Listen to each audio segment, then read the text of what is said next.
این گردوه؟ قطعا نه. گردو اینه. عزیزانم، هر کسی که غمگینه لزوما افسرده نیست.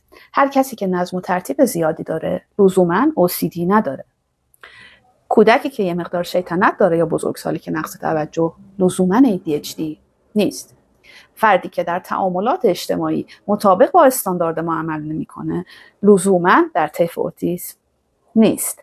پسرهای زیادی هستن که به پوشیدن رنگ‌های شاد علاقه دارن و دخترهای زیادی که طبق استانداردهای سنتی ما با اسباب بازی‌های پسرانه بازی میکنن. نه اونها لزوما همجنسگران و نه اینها لزوما ترنس. حتی متخصصینی که سالهای سال تحقیق و تحصیل کردن نمیتونن با یه پست 20 ثانیه‌ای در فضای مجازی اختلالی رو شناسایی یا درمان بکنن. این پست ها امکان داره به صورت یه تلنگر بتونه برای شما باشه، اما لطفاً برای برچسب زنی و برای درمان به متخصص مراجعه کنید.